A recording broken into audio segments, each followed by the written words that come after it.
Los pacientes hay pacientes vagotónicos en relación a que el paciente puede tener frente a un estrés taquicardia al inicio. Pero como son vagotónicos estos pacientes, o sea, cuando se estresan, cuando están en un lugar, qué sé yo, se impresionan de algo, o cualquier tipo de estrés o circunstancias, y el paciente empieza a hacer primeramente taquicardia.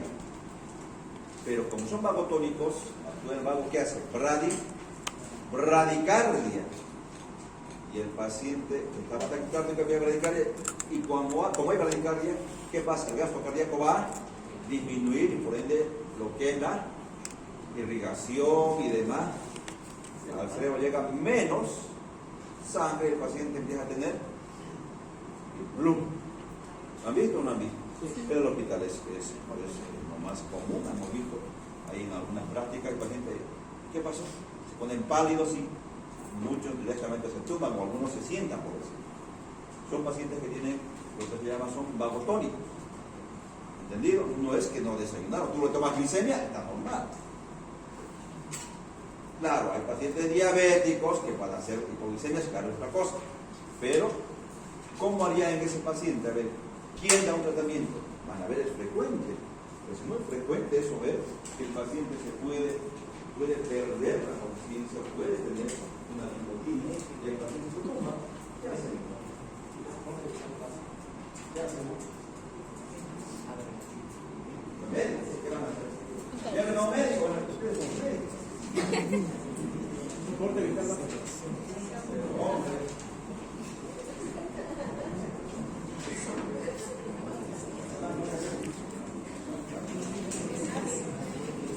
Como toda emergencia, te colocan primero suero.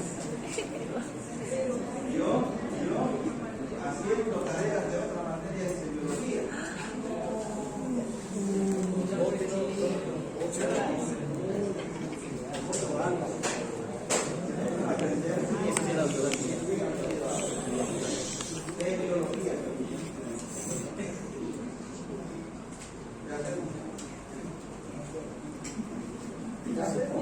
No le va a agarrar eso.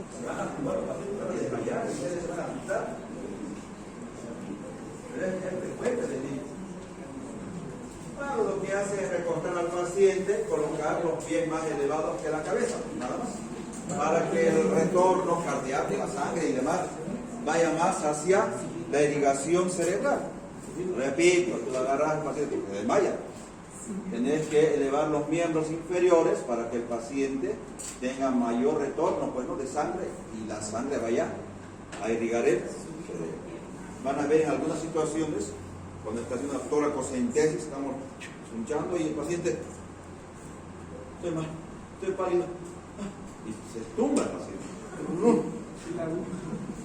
Ahorita aquí están riendo, pero vamos a ver cuando hay un paciente real, hasta puede lastimarse. Imagínate que tumba, se pueden cambiar hasta la cabeza, se pueden golpear. Ten mucho cuidado, eso es real, ¿no? ¿Cuántos estudiantes se han tumbado en el hospital igual? ¿Van a ver? Entonces, ten mucho cuidado. ¿Qué se hace? ¿Qué hacemos en esa situación? ¿Cómo va la persona joven? No creo que tenga un infarto, un ACV raro, ¿no? Una persona mayor, no, pues no voy a pensar en un reflejo vasovagal, no, ni idea. Pero ¿qué hacemos en este caso de reflejo vasovagal? Los pacientes vagotónicos lo recuestan, pies arriba. ¿Entendido? Sí. Ya, muy bien. Pero estamos haciendo ya con los síntomas que el paciente puede tener. Puede ser que tenga un poquito de palpitaciones y después, pero hombre, cierra una. Entonces, tenemos que tomar en cuenta eso. Puede empezar por unas palpitas, doctor, me late el corazón y después ya, ¡pum!, de tener pérdida de la conciencia. ¿Entendido? Sí. Reflejos vagotónicos. Bueno, muy aparte de eso, también el paciente puede tener algunas alteraciones ya en relación, aquí pueden ser alteraciones ya que nosotros podemos evidenciar, por ejemplo. Ya habíamos comentado que taquicardia es el incremento de la frecuencia cardíaca más allá de 100. Pero yo con el electrocardiograma, doctor, me está latiendo el corazón, le hagas un electro, pues. Y el electrocardiograma tú vas a evidenciar, digamos que tiene, por ejemplo, una taquicardia sinusal cuando tiene más o menos, más allá de 140 latidos por minuto. Hablamos de taquicardia sinusal. Entonces, una de esas causas de las palpitaciones puede ser una taquicardia sinusal, ante cualquier estrés, cualquier tipo de emoción, hasta la fiebre pues te incrementa la frecuencia cardíaca, ¿no? Entonces tenemos que tomar en cuenta de acuerdo a algún tipo de situaciones que se pueden dar o antes de considerar eso también normalmente se podría dar esta situación. Otra puede ser una causa de este tipo de palpitaciones, la taquicardia paroxística. Esto es un ritmo normal, miren, el ritmo normal. Acá podemos ver un ritmo normal, ritmo sinusal, y de repente empieza con taquicardia paroxística. Podría ser una de esas causas de la palpitación, la taquicardia paroxística, más allá de ¿cuánto? De 200. Ya no hay ni onda. Miren, más de 200 latidos por minuto. Entonces puede ser que este paciente esté en ese ritmo. ¿Cómo sabemos? Electrocardiograma. Es un electrocardiograma. Puede ser que esté con o sin repercusión hemodinámica. ¿A qué se refiere con eso? O sea, ¿qué pasa? Le hago un electro y resulta que la frecuencia... Vamos a ver una clase igual, o dos clases creo de electro entero, para ver bien la interpretación del electrocardiograma. Recordar que más de 200 yo podría pensar en una taquicardia paroxística o una taquicardia supraventricular también se llama, taquisupra. Si es con compromiso hemodinámico, el paciente va a estar en shock, hipotenso. ¿Cuándo hablo de que está en hipotensión? ¿Cuándo digo que la frecuencia o el pulso está, perdón, la presión está menos de lo normal? Hablamos de hipotensión arterial. ¿Cuándo es menos de 90, 60 milímetros de mercurio? ¿Cuándo es hipertensión arterial? Mayor de 140, 90. ¿Más de cuánto? 140, 90. Más de 140, 90 hipertensión. Si algo con repercusión hemodinámica, entonces va a indicar que la presión arterial va a estar menos de ¿cuánto crees? Menos de 90. Entonces, ya sabe, puede ser que tenga taquicardia más de 100 más de 200, y resulta que la presión arterial está normal, el dolor de un ataque supra sin repercusión hemodinámica, pero si está menos de 90-60, seguramente va a estar con repercusión hemodinámica. El tratamiento no va a ser el mismo. El tratamiento va a ser muy distinto. Levante la mano, ¿quién quiere hablar? Levante la mano, por favor. ¿Cómo va a ser con repercusión hemodinámica? Repercusión hemodinámica, la presión va a estar menos de 90-60. Sin repercusión hemodinámica, la presión va a estar normal. ¿Entienden? Muy bien. A ver, ¿quién levantó la mano? Bien, adelante. Adelante. Pero si el paciente es en una taquisupra con activación hemodinámica y todo, ¿no sería un shock cardiogénico más con el electrógeno? Muy bien, ahora sigamos. El tratamiento va a ser distinto. Venga, pero aquí vamos a ver. Usted va a analizar, se va a responder usted. Recordar que el tratamiento no va a ser el mismo de una taquisupra que con o sin repercusión. Si es una taquisupra sin repercusión, podemos hacer un tratamiento, por ejemplo, de reflejos vasovasculares. Podemos estimular la región del cuello para que disminuya la frecuencia cardíaca. Otros indican de que se pueden comprimir los globos oculares, otros producir náuseas, para que tratemos de compensar. Son medidas que se podría usar. Medidas de Valsalva también se podría usar, prácticamente es medidas de Valsalva. O sea, incrementar la presión, se podría hacer, incrementar la presión, justamente, intraabdominal y para que ocular, digamos, ¿no? Se podría.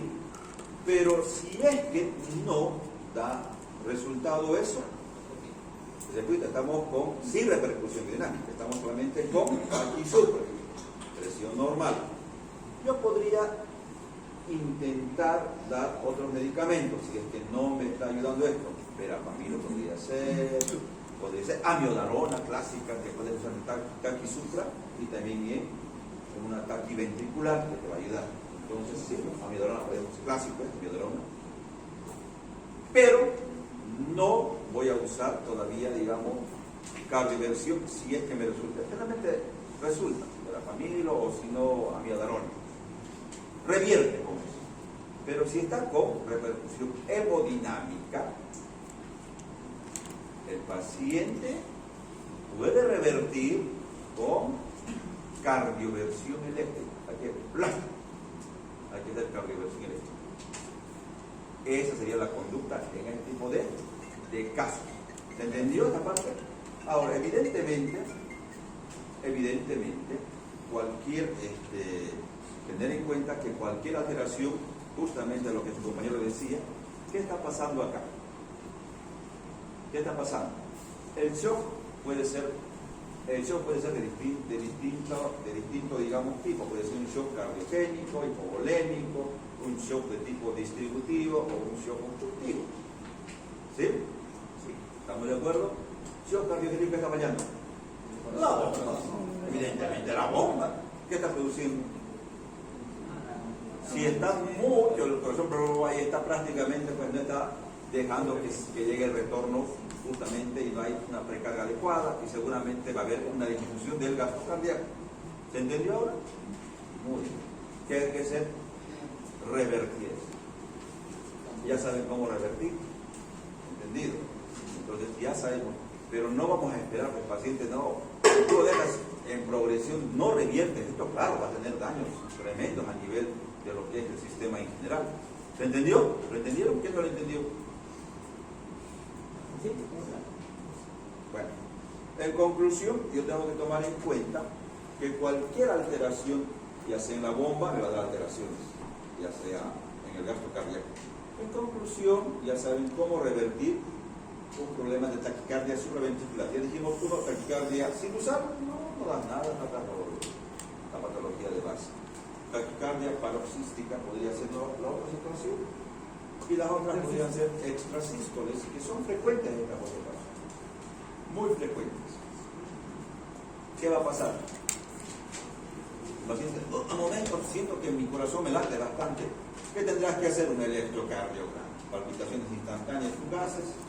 De todas maneras tendremos que tomar en cuenta, ahí se puede ver, miren, ritmo sinusal de base, este ritmo sinusal de base, y empiezan extrasístoles.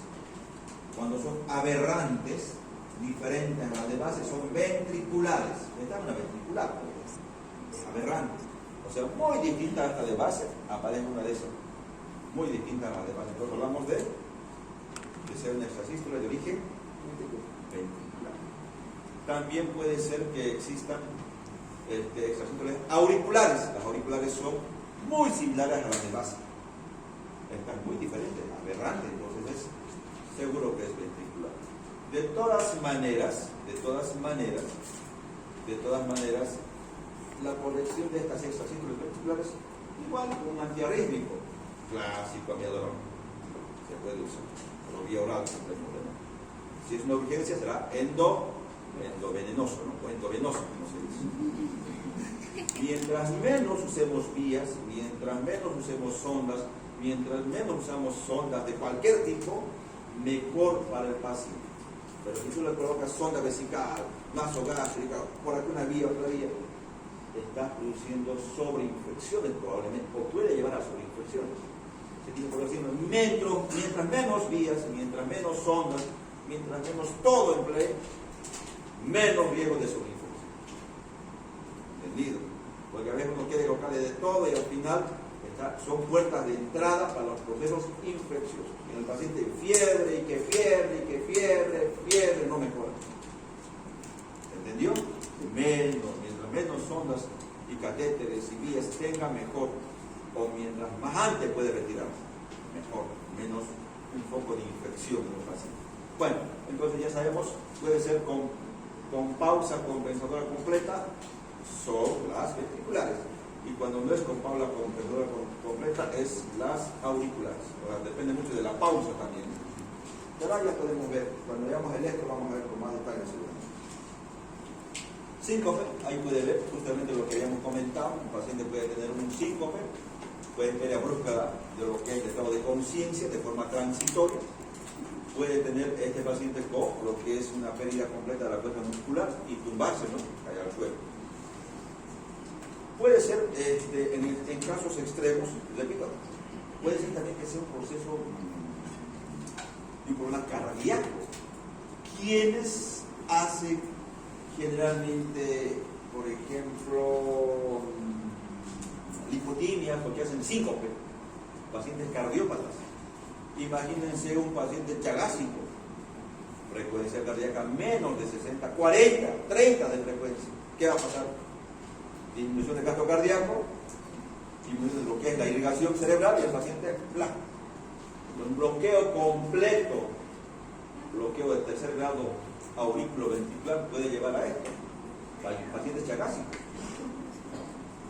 Pacientes chagásicos pueden tener esto. Y van a ver que tú le tomas la frecuencia cardíaca, pero el doctor tiene 40 de frecuencia. Y bajo, ¿no? ¿Qué requiere el paciente inmediatamente? Estás ahí en la provincia y tienes que mandarlo a estar en donde tiene que estar del otro lado para la Chiquitanía, digamos, en Robolédica, quieres mandarlo a Santa Cruz. ¿Qué haría en ese caso? Está con 40 de frecuencia. Si está disminuido, no va a llegar adecuada sangre al cerebro. Es un chagásico. ¿Qué van a hacer? Bueno, mientras lo trasladas, mientras lo llevas, o mientras haces un tratamiento definitivo que es marcapaso, bueno, no queda otra, pero marcapaso. Al final los chagásicos terminan siendo, son bradicárdicos, bloqueos completos y demás. Marcapaso, bueno. Monocamaral, bicameral, o sea, dependiendo cuántos electrodos tenga, ¿no? En conclusión, vamos a ver si este paciente tiene o no tiene un problema de Chagas. ¿Entendido? ¿Sí? ¿Para usted?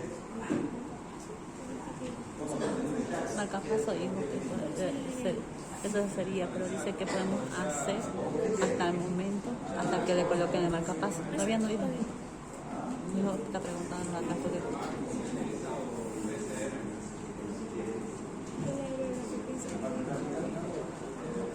Bueno, para que le ve para que le ve.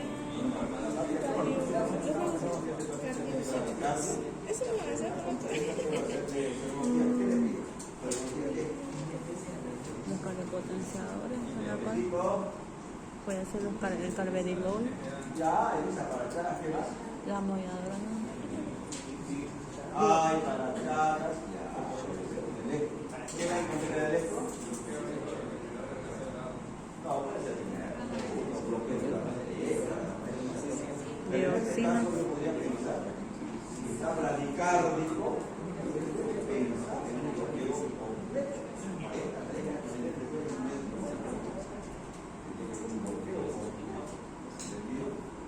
No se olviden de tomar en cuenta eso. No, pero hombre, no.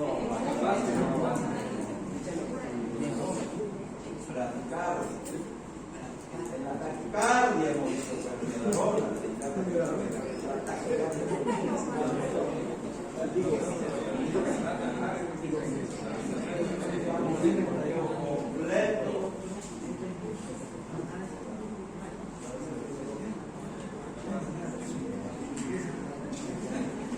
Pero además de eso, y cuando llevas a eso, puedes dar algo de taquicardia. ¿Usted? A ver, ¿cuál? ¿Pero cuál fue? Muy bien, salbutamol puede ayudarme. Carvedilol también puede ser. También atropina puede darle. Atropina o... Carvedilol. Carvedilol no. Carvedilol es betabloqueante. Ese nos va a radicalizar más. Es betabloqueante. Tendríamos que dar un taquicardizante tipo atropina o un beta 2 tipo salbutamol, clenbuterol, terbutalina, no sé, cualquiera de esos. Mientras lo estabilizas, pero sí o sí va a ser definitivo marcapaso. No hay otra cosa, al menos no podemos usar nada más.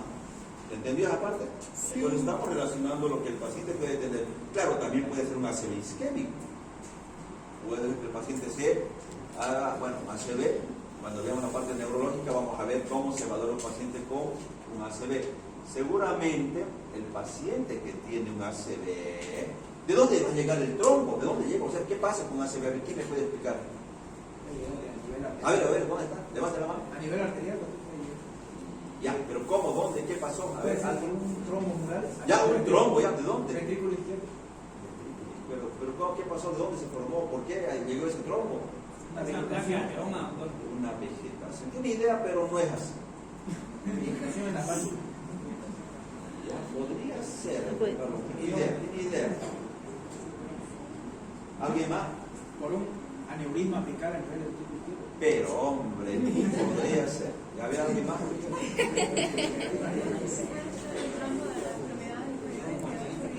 ¿De dónde?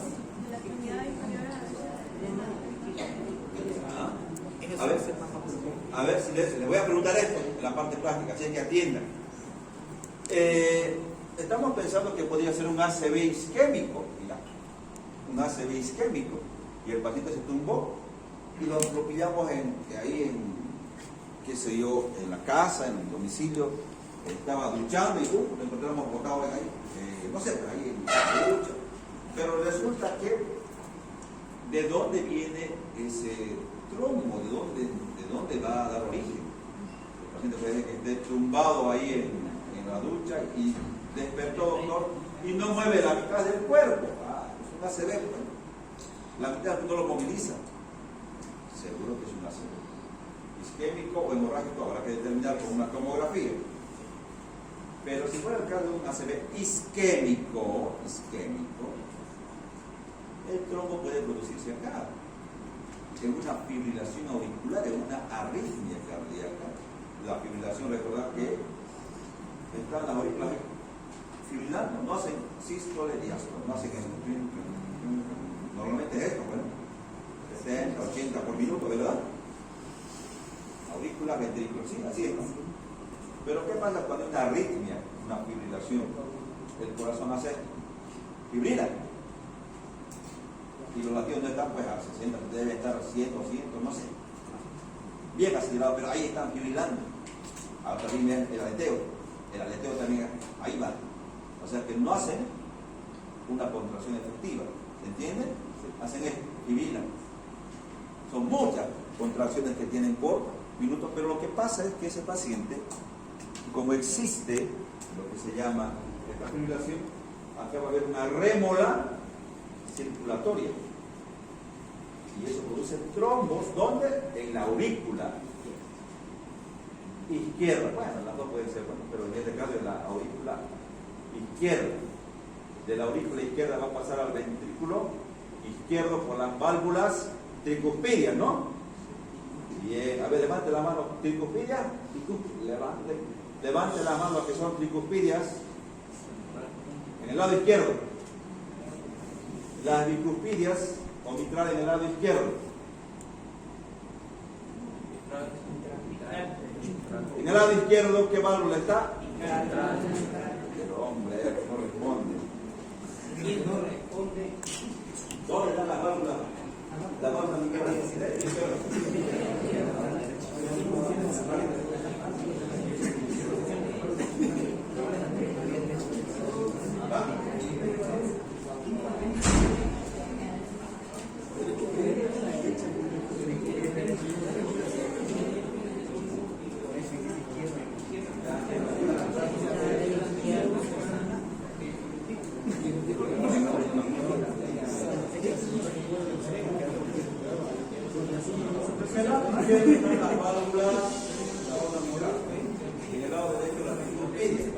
¿Dónde se forma el trombo para que pase la circulación general? ¿Dónde va a ser? ¿En el lado izquierdo o derecho?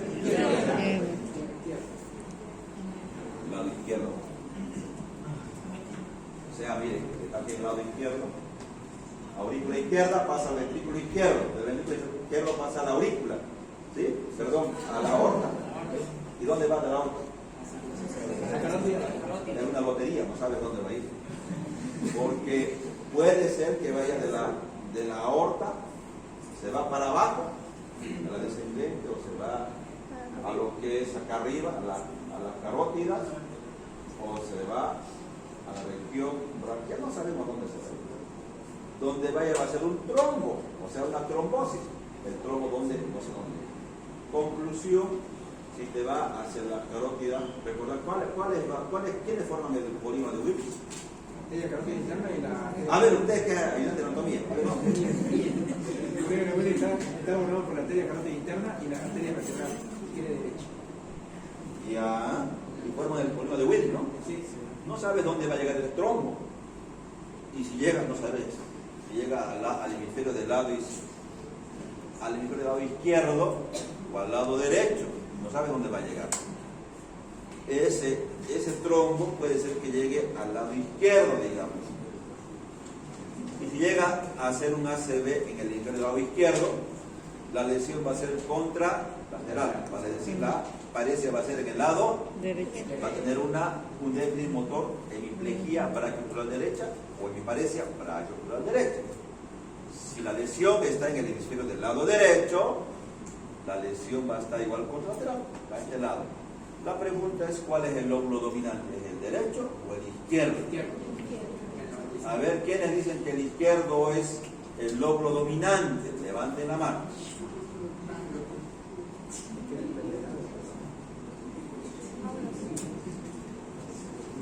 Levanten bien la mano porque les voy a preguntar a los que no están levantando.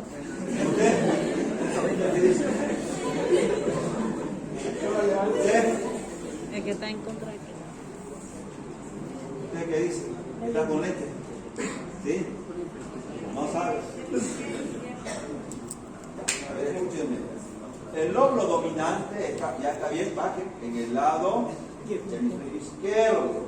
Si el ACV es el lado izquierdo, el déficit derecho, contralateral por la disposición de las pirámides.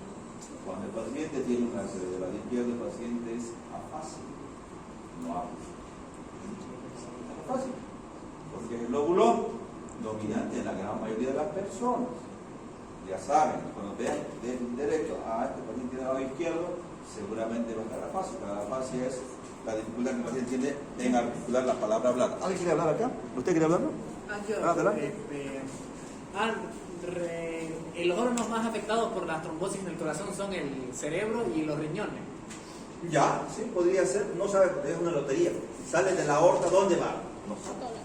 Por ahí te va hacia los intestinos, con la aorta abdominal, te va a hacer una trombosis mesentérica, te va a hacer. O va a una arteria de los miembros, isquemia, usted no sabe dónde va. Pero si se va para arriba, un ACV, ¿sí? Un ACV.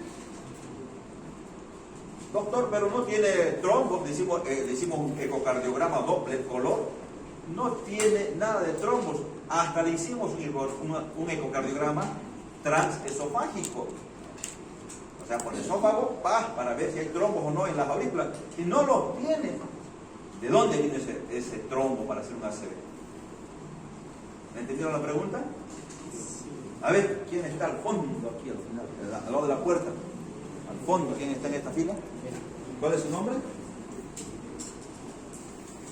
¿Nombre?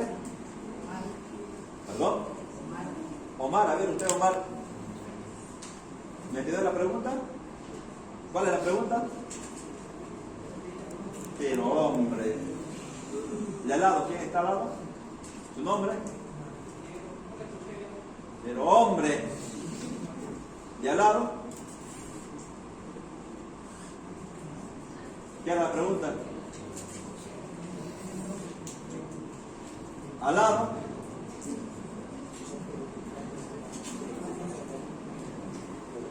Están distraídos, ¿no? Bueno, la pregunta es la siguiente, repito. A ver, Omar, ¿dónde se producen los trombos, dijimos? ¿En el pulmón? ¿Ah? Adelante, ¿quién está de Omar? Adelante. Nombre. ¿Dónde se producen los trombos? ¿Para qué un ACV?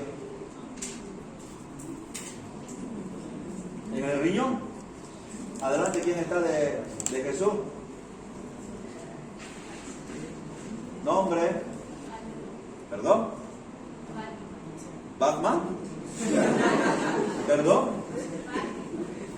¿Perdón? que dijo? Fátima. Pero hombre, muy famosísimo. A ver, ¿dónde se producen los trombos para que un paciente haga un ACV? Fátima, bien, ¿no? Gol de balón de Fátima. Fátima, ¿dónde se producen los trombos para que un paciente haga un ACV? ¿Quién está delante de Fátima? ¿Perdón? Ilsen. Dilsen. Dilsen. No dice nada. Dilsen. Pero hombre, Dilsen. Adelante. ¿Dónde se producen los trombos para producir un ACV? En el corazón izquierdo. Muy bien. ¿De dónde? Del corazón izquierdo. De la aurícula izquierda pasa al ventrículo izquierdo. Del ventrículo izquierdo pasa a la aorta y puede irse al cerebro para hacer un ACV. ¿Qué arritmia produce? Ilsen. ¿Qué arritmia produce este tipo de trombos generalmente? Adelante, ¿quién está? Le dice nombre. Andrea, vamos. ¿Qué arritmia cardíaca? ¿Ah? Puede ser. Adelante, ¿quién está? ¿Tu nombre? Joana, ¿qué arritmia podría producir trombos en el corazón? Generalmente. ¿Ah? Adelante, ¿quién está? Nombre. Alejandra, vamos. Adelante, ¿quién está? Adelante, nombre pues. Noemí. ¿Perdón? Podría ser. Adelante, ¿quién está? ¿Perdón? Luis, ¿qué arritmia? Una fibrilación auricular, un aleteo. Esa es la fibrilación. No hay una contracción efectiva. Ahí están aleteando, están fibrilando las aurículas.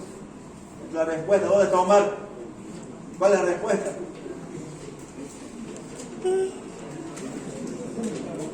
¿Ah? Silencio.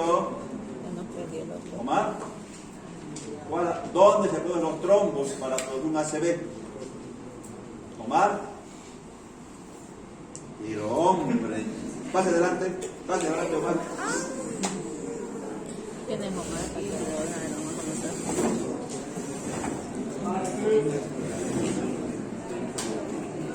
Pase adelante, Omar. ¿Qué pasa el chacal?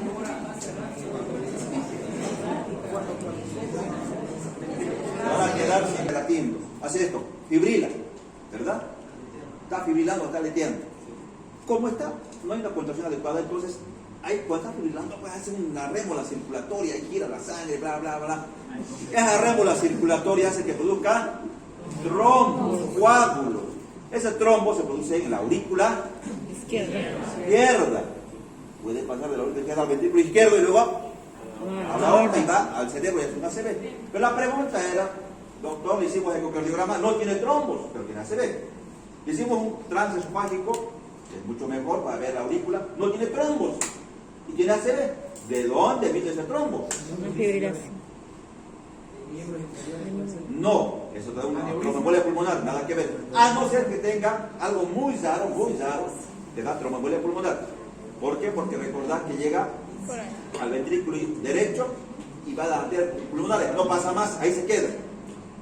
A no ser que tuviese una intercomunicación en las aurículas. Podría ser, pero muy raro. No es la pregunta, no es la respuesta esa. Cuando hay un ACV y no tiene trombos, intracavitario no tiene trombos, ¿de dónde vino ese trombo? No, de las carótidas. Puede venir de una ateroesclerosis. Ahí tendrá que buscar ¿qué? Colesterol, triglicéridos. ¿Entendido? ¿Me entendió? Pero hombre, ya usted aquí va a estar todos los días. Ahí quiero verlo. ¿Al lado quién estaba de usted? ¿Quién está al lado de usted? ¿Cómo se llama? ¿Usted cómo se llama? Acá quiero verlo, la otra clase. Hombre, ¿puede retirarse? Adiós. Hoy en la lista.